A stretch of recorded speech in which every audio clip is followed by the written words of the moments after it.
लड़ रहे हैं, जाम कर दें पूरे देश को।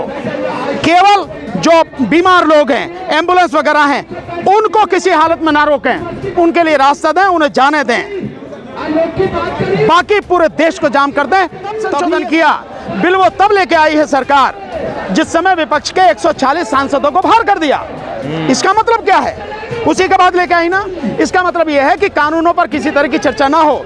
अगर चर्चा होगी तो उसमें जितनी कमियां हैं, जो जिस तरह से पुलिस राज बनाने की तैयारी कर चुकी सरकार बना रही है, वो सारी की सारी जनता के सामने आ जाएंगी और सरकार का भांडा फूट जाएगा, सरकार नंगी हो जाएगी। इसलिए ये गरीब ड्राइवर, इनको पुलिस के क्रूर हाथों में सौंपने का इंतजाम कर दिया है। वो 7 लाख रुपए जो जुर्माना है उसके नाम पर इनसे वसूली होगी, एक्सटॉर्शन जिसे कहते हैं वो होगा।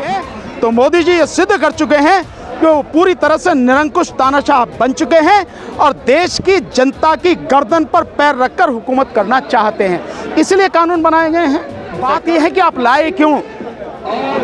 आपने कानून लाने से पहले लोगों से बात क्यों नहीं की?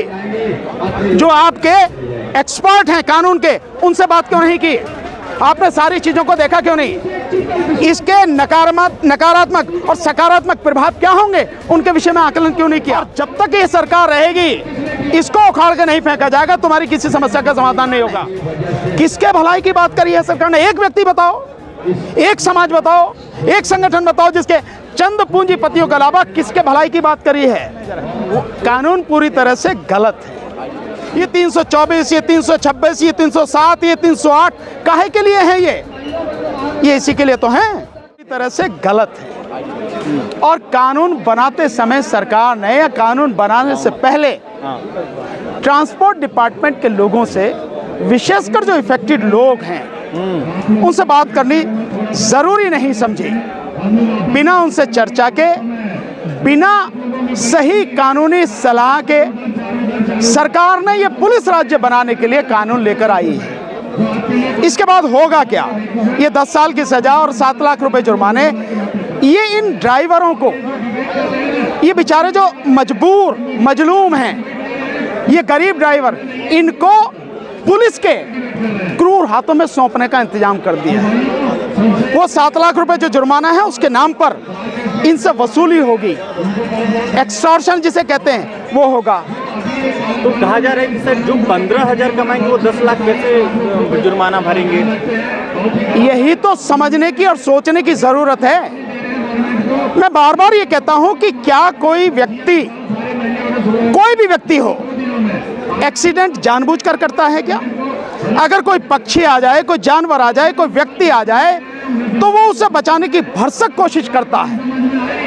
और कई बार ऐसा होता है कि उसे बचाते बचाते उसका खुद का एक्सीडेंट हो जाता है, गंभीर चोट लग जाती है, वहां तक उसकी मौत भी हो जाती है। ऐसे कई उदाहरण हैं, मैं बता सकता हूं आपको। लेकिन इस चीज को नजरअंदाज करके, उन परिस्थितियों का ध्यान न रख के जिस तरह से ये सरकार कानून लेकर आई है, ये सिर्फ यही बात सिद्ध करता है कि इस देश को, इस संवैधानिक और लोकतांत्रिक देश को, ये सरकार पुलिस राज बनाने पर तुली हुई है। और पुलिस राज केवल और केवल किसी तानाशाह की ही ख्वाहिश हो सकती है। तो मोदी जी ये सिद्ध कर चुके हैं कि वो पूरी तरह से निरंकुश तानाशाह बन चुके हैं और देश की जनता की गर्दन पर पैर रखकर हुकूमत करना चाहते हैं। इसलिए कानून बनाए गए हैं। सरकार ने कहा कि इस कानून के तहत ड्राइवर जो है वो जिम्मेदार होंगे, साथ ही हिट एंड रन केस जो, ये जिम्मेदारी क्या पहले नहीं थी क्या? जो पहले भी होता था, क्या पहले उसमें जिम्मेदारी नहीं थी? हिट एंड रन का कानून तो पहले भी था। और अगर कोई जानबूझकर किसी पे गाड़ी चढ़ाता है, किसी को मारता है, किसी को चोट पहुंचाता है, तो उसकी नीयत देखी जा रही है। उसके लिए आईपीसी में सारी व्यवस्थाएं हैं, सारी कुछ है। 1 साल की सजा से लेकर आगे तक फांसी की सजा तक। अगर कोई जानबूझ के किसी को मारता है, जैसे कई बार मरवाया जाता है, मारा जाता है एक्सीडेंट करा के किसी व्यक्ति को, तो उसके लिए 302 है ना। ये 324, ये 326, ये 307, ये 308 काहे के लिए है? ये इसी के लिए तो है। स्पेसिफिक इसके लिए करने की क्या जरूरत है? और इससे केवल और केवल, मैं बहुत स्पष्ट रूप से कहना चाहता हूं, ड्राइवरों का ही नहीं, ये जो गाड़ियों के मालिक हैं उनका भी शोषण होगा। ड्राइवर तो बेचारा दे ही नहीं पाएगा 7 लाख रुपए, दावे से कह रहा हूं कोई मालिक भी नहीं दे पाएगा 7 लाख रुपए अगर जुर्माना हो गया तो।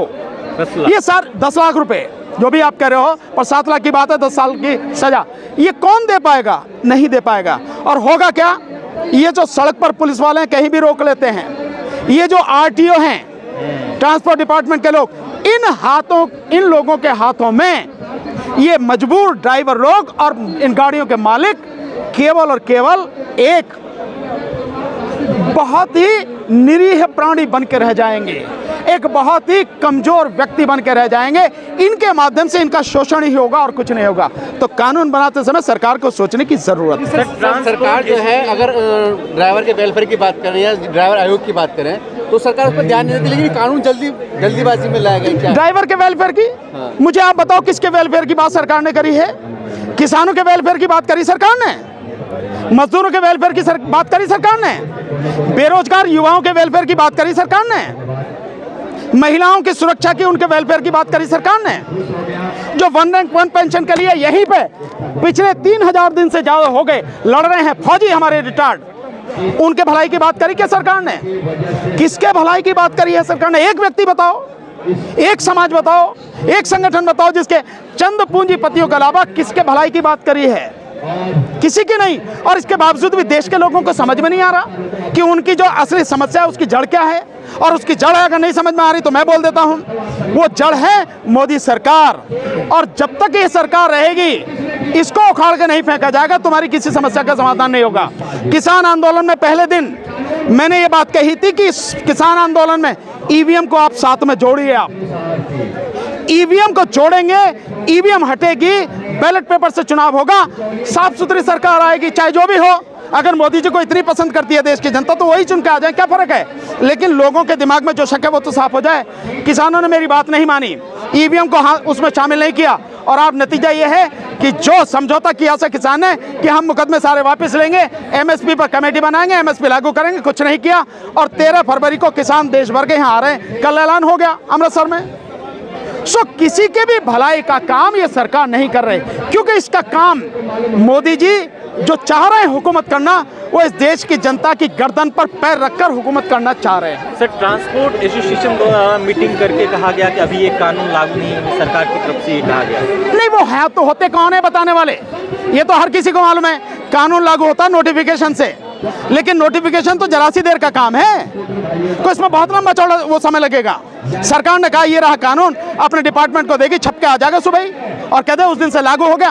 इसमें लागू करने में कितनी देर लगती है? कोई देर नहीं है, इतनी देर में काम होते हैं, ये एक दिन में लागू हो जाएगा। बात यह है कि आप लाए क्यों? आपने कानून लाने से पहले लोगों से बात क्यों नहीं की?